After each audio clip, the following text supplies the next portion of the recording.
Hi, I'm Deborah Hamilton.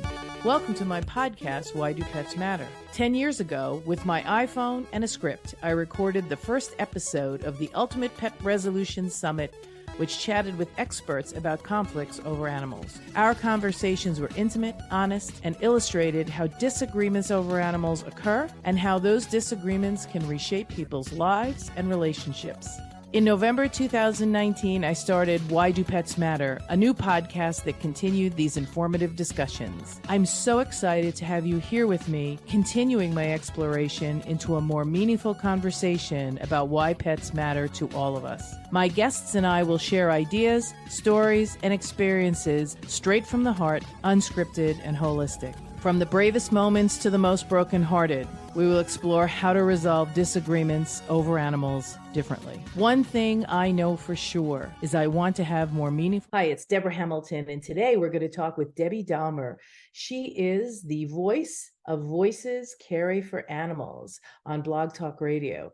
She is the absolute voice for Adopt, Don't Shop, spay and neuter, and also how to speak to your legislators so that animals are top of mind and cared for. So let's hear what Debbie has to say. Hi, everyone. It's Deborah Hamilton, and this is Why Do Pets Matter? Today, I am so glad to have Debbie Dahmer on. She is the voice of Voices for Animals on talk show radio. She founded Voices for Animals in 2014. So this has been a long time commitment for Deb. Deb, thanks so much for coming to Why Do Pets Matter? Hey, you're so very welcome. It is a pleasure and honor to be here, Deborah. I'm Well, all the honor is excited. all mine. Yes, I love this. And then you're coming on my show November 2nd. That's what I call teamwork. This is Absolutely. awesome. We've got to get the word out. So we always ask our guests the first question, Debbie, and you know what it is because we warn you, which is why do pets matter to you, Debbie? Oh, yes. Pets mean so much to me. I mean, they are living animal beings. They're not property. I have two cats and a dog. One Sugar Bear, she was adopted back over 4 years ago. Awesome. And she's so happy. You have to care for them. And they got two cats, Victory. He was adopted back in January, and he's happy too. I found out from the shelter that his owner had lung cancer stage 4, so she had to put him in. And then Liberty, the other cat, she's awesome. She was living on the street under a year old, so took her in, and she's happy. They think they hit the Florida Mega Millions, okay, and that's the way I want them to feel, because they have feelings just like we do. They love to be loved and cared for, taken to the vet, fed, spend time with them, take pictures with them, family photos, because they give unconditional love. I mean, talk to them. They love that. I mean, they're not the only pets I've had in the past. They stayed in this household until they passed away, got to older age and issues. So keep them until they, leave, because if you hand them in when they're the elderly, that's not fair to them. Hold on to them, love them, care them, because they deserve, all animals deserve better, okay, out there. And that's why I have these shows every Thursday. And over 9 years, Deborah, and 414 podcasts. So I'm going to keep going because I'm relentless. So everyone out there, these pets of ours, they're our furry loved ones, and they need us and we need them. They're great companions. Go out there, adopt, don't shop, spay and neuter your pets, get them out, all this, putting them down on millions a year, foster if you have to, but the pets really do matter. I mean, they are furry loved ones, and that's the way they love to be treated. They want to be treated with dignity and respect, just like we do, Deborah. I know, and they get us through the toughest days. And when we were talking before we came on the air, we were talking about how to really help your animal in your neighborhood, in your state, in your county. And that's really by getting to know your legislators, not just when you want something from them, but otherwise. So you and I were talking about that, and you had specific steps to take if you want to help to write a bill or get a bill passed, or at least try to help influence your neighborhood on the better care for the animals that live there. Yes, and everyone out there, I have a nationwide number for you to call. I have it in my contacts. Stay in contact with your legislators. Be professional, be polite, and call them up or email them, whatever you feel comfortable with. And that nationwide number is area code 202-224-3121. And they'll ask for your zip code. And this is during business hours. Give them your zip code and it'll lead you right to your representative or senator. Most likely you won't get to talk to them, but ask to speak to their legislative aide, and you can be a creator of a bill. Okay, I'm in for the ninth year. I have going to trying to get a bill on there right now, but ask them to, for a constituent bill proposal form, have it either emailed to you or mail it in your state. Okay, and this is a timely manner, so you have to get it filled out as soon as possible and get it back to them so your rep can go over it, review it, get it into draft, get it approved. And once approved in January in 2024, when legislation starts up, it'll get in there for a vote for the state representatives and senators.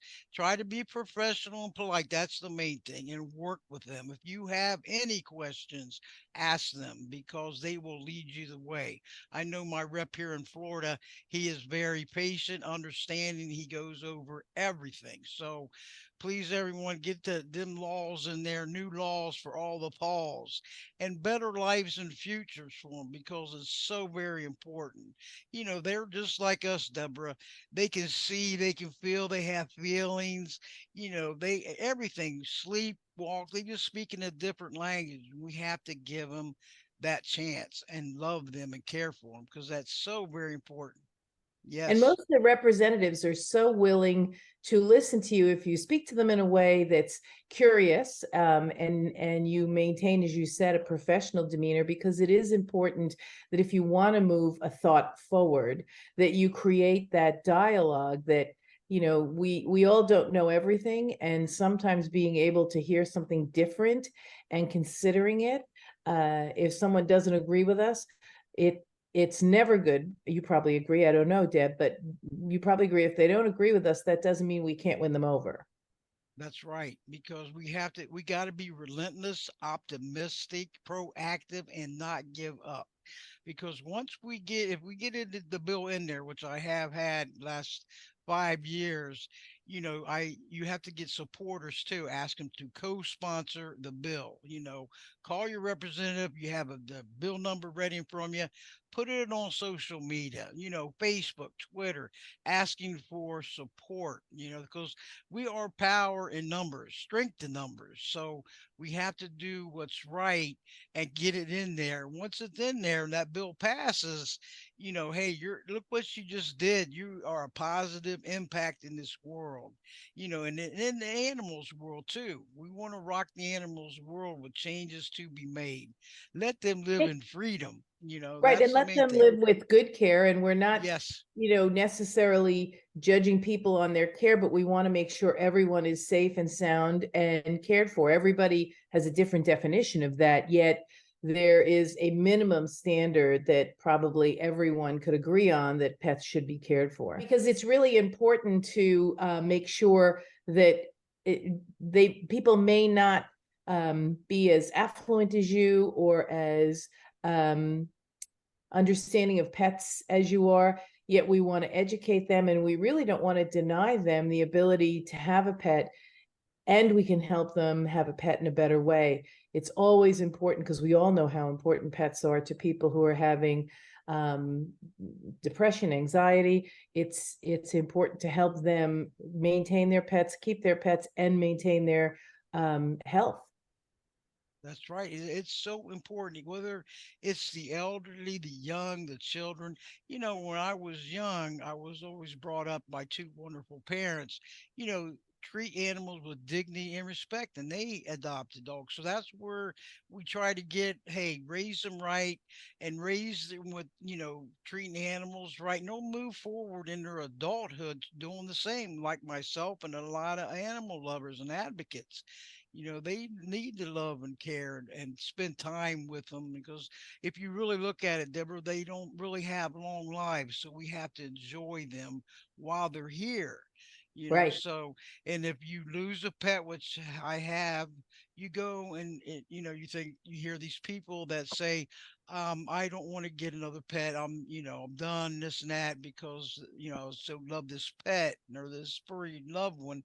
And I said, no, go get another one. That's what they would want you to do, so. Oh, they absolutely would, and they usually put a pet in your path that you can adopt. And like Victory, you were put in Victory's path when their owner couldn't keep them anymore because of illness. That's Right. also something we definitely have to take stock of. If we have pets, what's going to happen to our pets if something happens to us? And what can we do to take on pets that are left in that situation?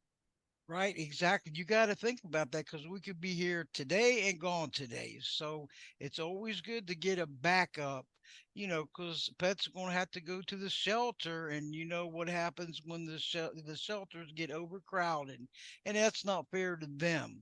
So please, everyone out there, we're all on this earth temporarily, including all the animals. So we have to pre-plan things to, allow things like Victory. What happened to Victory? He was in the shelter, and he adjusted to this home very well. Got the attention and love, and he probably misses his owner. His ex name, Deborah, was Hugs. That's what they named him, because he gives you hugs and kisses. Oh, wow. Isn't that great? Yes, I mean, it is a good one. He'll put their one paw around one side of the neck and the other one on the other side, and then get on your cheek and give you a kiss. Well, it's So. so great that he landed in such a soft landing for him, and that's why you are really one of the greatest advocates for adopting from shelters. Because if there is a dog that or cat that you can find that fits into your lifestyle, because we also have to be aware of what we can do and how we can do it. When you picked Victory, there must have been something about Victory that caught your eye. Oh yeah, I looked at them and I was looking at all of them, and it's so hard. And they had It's so hard to pick, right? yes, it is. It had 180 cats in there. And Deborah, the one I picked, because you can go to the website or whatever and choose, or go in person. And a guardian angel paid his adoption fee, which was $80. And I'll never know who it was, but I'd love to thank him. Looking at the ones, and you're just saying, looking, oh, which one do I get? And you go from there.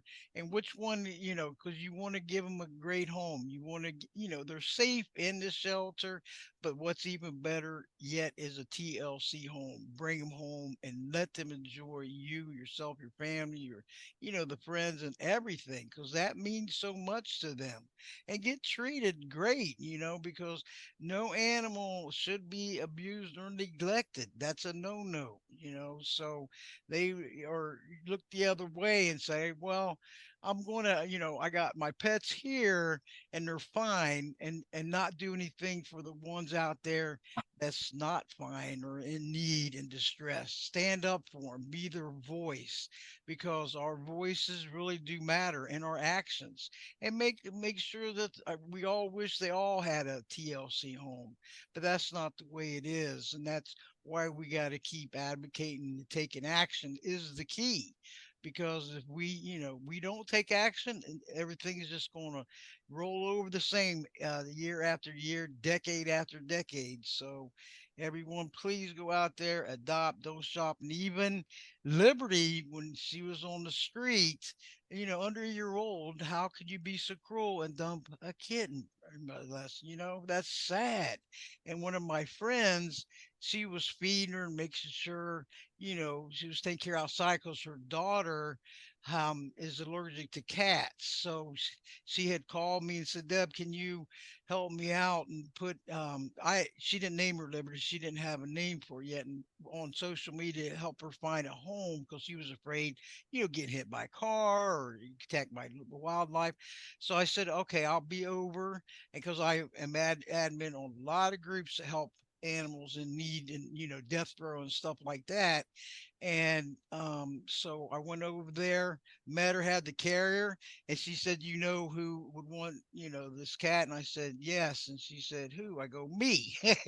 So I took her and we got, I got acquainted with her and everything, brought her home, and she was so lovable. And I was like, how can, living on the street like that, it must be so difficult, but they're all happy. That's my main concern, Yeah, it making is. them It is happy. really, they need to be happy. And sometimes there's a way you can help if you can't get another cat or a dog. There's a way you can help by fostering for a little while just to really evaluate the dog, because some people shy away from adoption because they don't know if the dog will be good with kids, with other dogs, with cats. And if fosters will volunteer to take the dogs or even the cats to see what they can tolerate, to see some of their personality outside of the shelter, because we both know that the personality of a dog in a shelter is not necessarily the real personality of the dog when it gets home. That's right. Agreed. Because they're in a cage, so they're tied up. They can't get their freedom. And give them a chance. They're coming in your home. They have to get used to it. All animals do. They just don't come in and be real comfortable at first. I remember when Sugar Bear got adopted over 4 years ago. She came in and laid under the table and looked at me like, who are you and where am I at?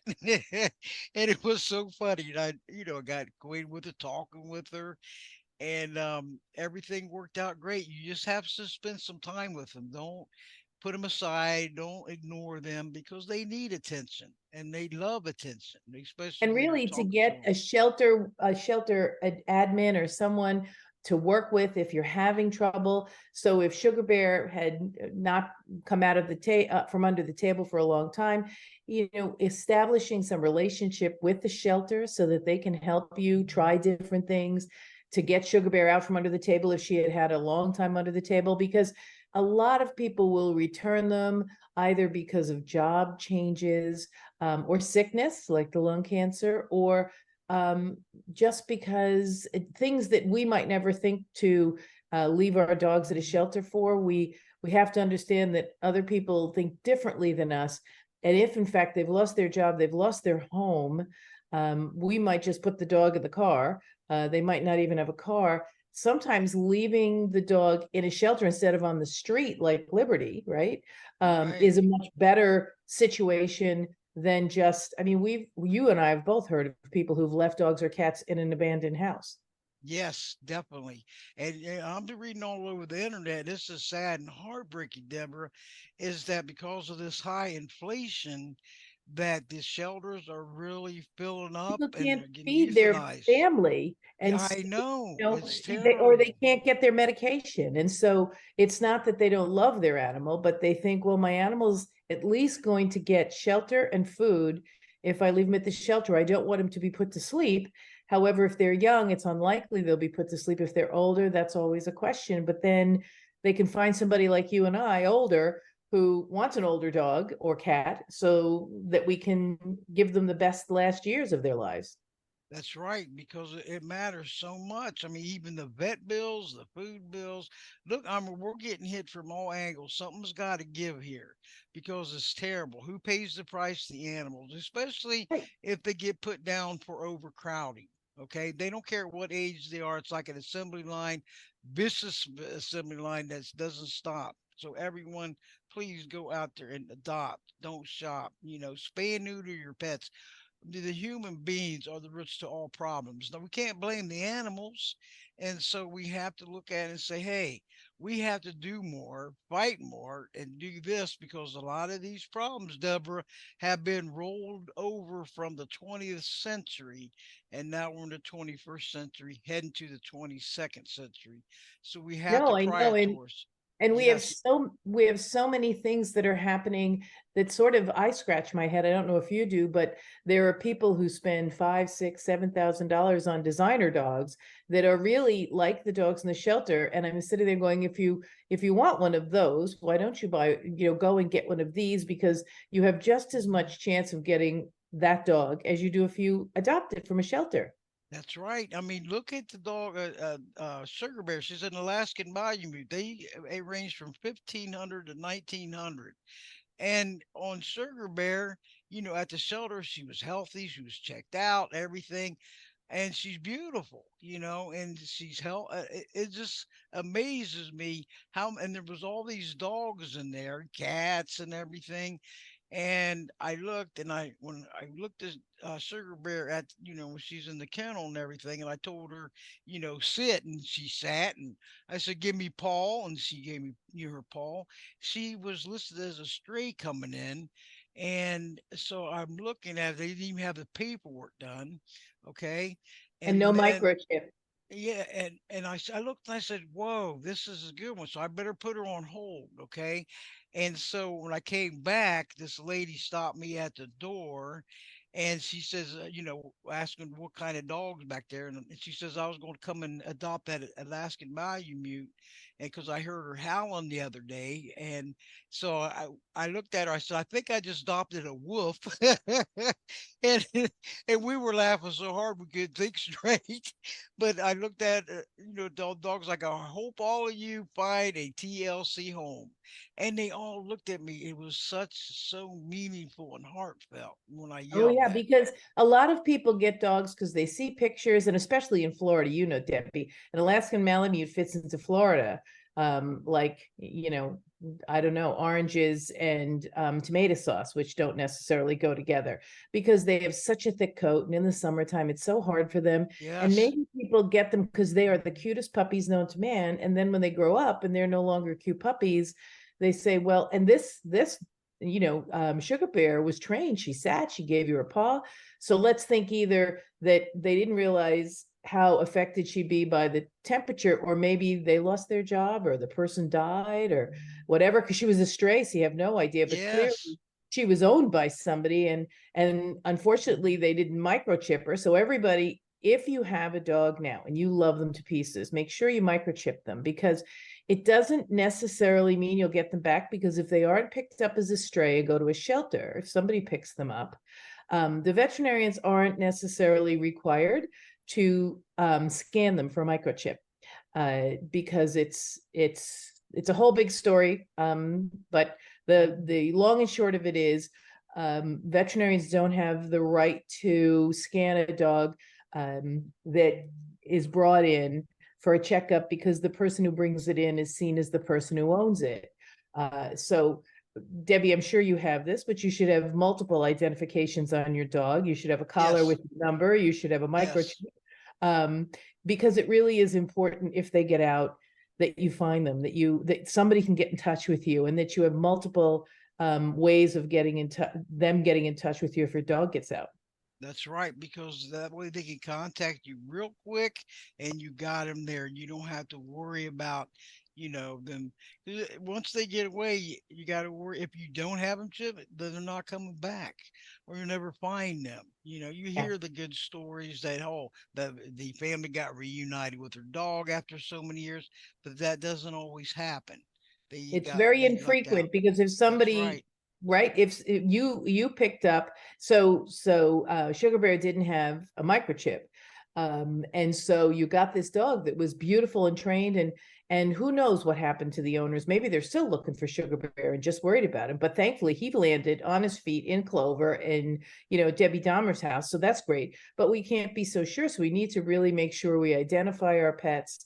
And if, God forbid, it gets lost, you spend some time putting up flyers, going to the local veterinarians, because if you go to the local veterinarians and you leave a picture of your dog, and a dog that looks like your dog walks in, they may in fact say to the new person, Debbie, oh, Debbie, by the way, Susie Smith lost a Siberian that looked just like this. Would it be okay if I microchipped it, because you, Debbie, if you had just gotten this dog from a shelter, and the the dog was lost, you would want someone to check it for your microchip to return it to you, because most people are really good that way. I'd like to know that they would return the dog if in fact it was found that it belonged to somebody else. So the microchip always makes that a little bit easier. And if I do these situations all the time, Deb. So somebody has a dog and it's microchipped, and then it belongs to somebody else. And I say to them, why can't the dog have two people? So if you can't take it, or if you've had it for, I don't know how old Sugar Bear was, but say Sugar Bear was 2 or 3 years old, you spent 2 or 3 years with them. And I always think, like you said before, you need to have somebody to take care of the pet if something happens to you. It's just that relationship can be continued. So either Sugar Bear would stay with you and they would keep in touch in case something happened and you needed help with him, or he'd be returned to his rightful owner and everybody would feel great. They just couldn't necessarily, they weren't contacted by the shelter. It's really interesting because, as I said at the beginning of this, people are buying these dogs, these mixed breeds, for many thousands of dollars. And I just wish they would go to a shelter and look for a dog that looks just like them, because they're in there, and the mixed breeds are in there as well. A lot That's of right. Yes. Labradoodles and Golden Doodles and Yes. Cavachons are at the shelter because they didn't know what they were getting. They didn't turn out because, of course, you and I know, Deb, that if you breed them together, you only have like a 50% chance of getting that hypoallergenic dog. So if Hmm. it doesn't turn out, they drop it off.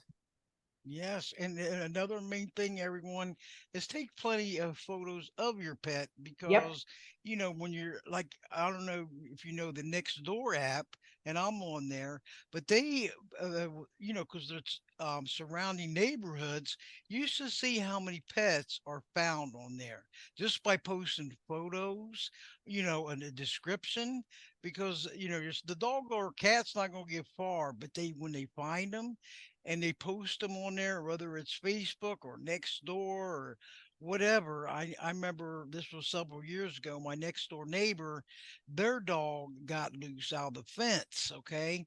And the daughter came out of the house. She was crying. And I'm like, I didn't see her, Sadie. And I said, what's wrong? She says, Sadie, I went inside immediately, got my phone, went on Nextdoor app. Do you know Sadie's picture was on there? That Yep. someone had found her and kept her until they got there, which was like maybe 5 minutes away. I was like, I mean, within 10 minutes of me getting involved with them, going on my phone and saying, hey, and here's the number to call to get her back. And I was just felt so good about it because I was a part about bringing that to bring Sadie back into her loving home, because he's a great dog too, and most of them are, Absolutely. majority. And And most so, people will take a dog off the street because they know if they don't, it might get hit by a car. So they take it off the street, yes, and they may be looking for you. And you have to do the best you can to put the pictures up so they can find you. And you need to do the best you can for them to find you as well if you have found the dog. It's a two-way street, as you said, and it's so important. And most people really want to create that outcome where the dog is returned or goes to the best home for its future, like yes. Liberty and like Sugar Bear.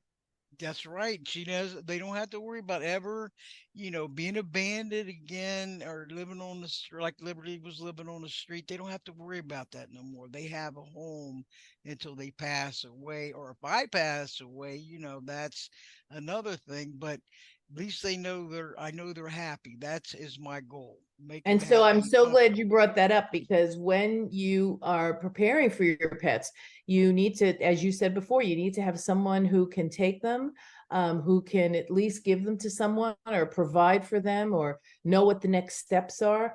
And that has to be, fortunately or unfortunately, in writing, because you want to make sure that people know who gets Sugar Bear, who gets Victory, who gets Liberty, because Yes, that's as important as, who gets the money, who gets the house, who gets the car. Well, that's more right. important is who gets the pets, and that has to be written down, easy to find, because if your dog goes to animal care and control with no direction, they could be adopted, and you, if they're adopted from a shelter or from a rescue, I hate to tell everybody, but you can't get them back, because the contracts, if you don't show up and they can't get in touch with you, and even if you're the rightful owner, if you don't act within a certain amount of time, like 3 to 5 days, and then with the shelter, like, until the dog is adopted, making sure that you are where you need to be, that people know who gets your pets or who to call. And I'm a big proponent of leaving the dog in the house until the person who's coming can take the dog. So I call them the nosy neighbors, Debbie, where, the Yeah, neighbor who can right. take care of the dog and knows to tell the EMTs who are carrying you out that they know who to call and leave the dogs and the cats alone. Just leave them in there. I know who to call.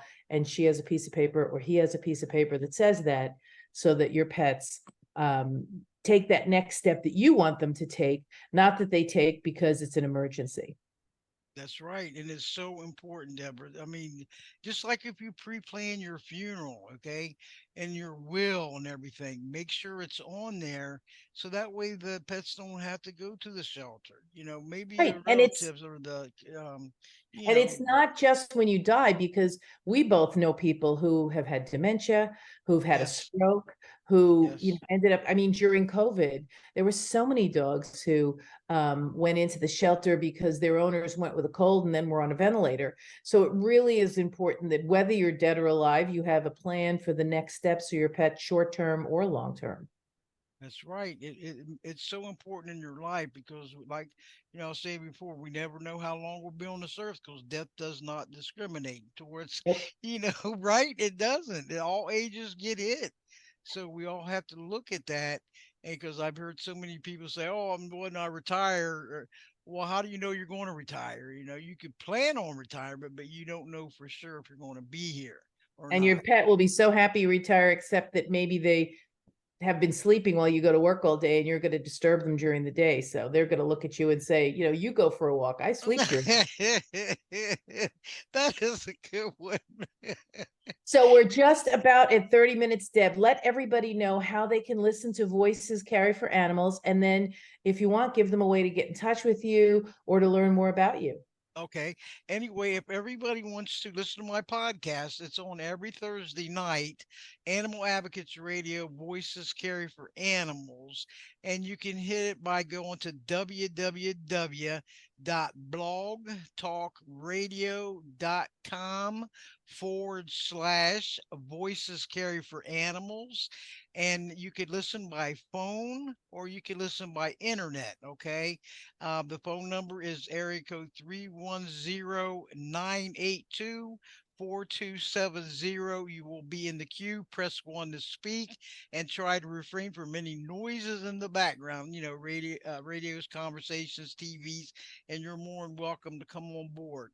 You can also reach me on Facebook under Debbie, DBBIE, Dahmer, Dahmer. You can message me there. I am admin on Voices Carry for Animals support group on Facebook. Ask to join.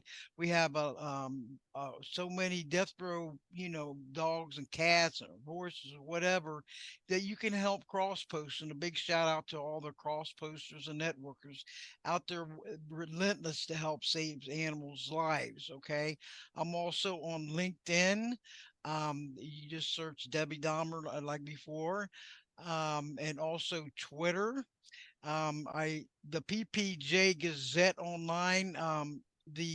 Shows are promoted on there also under www.ppjg.me, and you can follow on the PPJ Gazette on the right hand column, and every time there's an upcoming broadcast, and it will alert you in your primary email. You can also listen to all the archive shows, put in their Voices Carry for Animals or Animal Advocates Radio. All the links will pop up. There's a total of 414 now, so I don't think you have time to listen to all of them. But you can follow my podcast on Blog Talk Radio too. The Voices Carry for Animals is press to put your email address in, and it will alert you every time in your email that there's upcoming broadcasts coming up. And Deborah, I can't thank all the former guests that came on, the amazing ones, the callers, the listeners, made it a total success. And it takes teamwork to see all the victories. I can't do it by myself, So, No, it um, absolutely does. It absolutely does. So I'm so grateful you were here. I'm looking forward to our continued discussion on November 2nd. And yes, and this this is has been awesome. wonderful. Thank This you. has been wonderful. I can't thank you enough. I really enjoyed this. Can't thank you enough for having me on. Such an honor and a pleasure. And hey, host to host, coast to coast, together we speak out on air for all the animals in need. And that is awesome. But Yep, thank you so much. Oh, and it another thing, if you sure. want to be a guest on my show, you can email me at voices carry for animals at AOL.com, and just tell me a little bit about yourself, any websites, groups or pages on any of the social media, some a bio, and we'll schedule to come on board. And I do stand up and speak out for all the animals in need and distress. So it makes me feel good, Deborah, and I know it does you because you're being a true inspiration to humans and animals. And can't thank you enough. Okay, Well, thank you so keep much, it up. Deb. Thank you so Yes. much. So this has been Why Do Pets Matter? I'm Deborah Hamilton. Thanks to Debbie Dahmer for being here today. And remember to kiss your pets for me. Bye now. The Why Do Pets Matter podcast drops every Thursday and can be found on whichever platform you find your podcast. Subscribe now, invite your friends, and I cannot wait to have you join me in these conversations.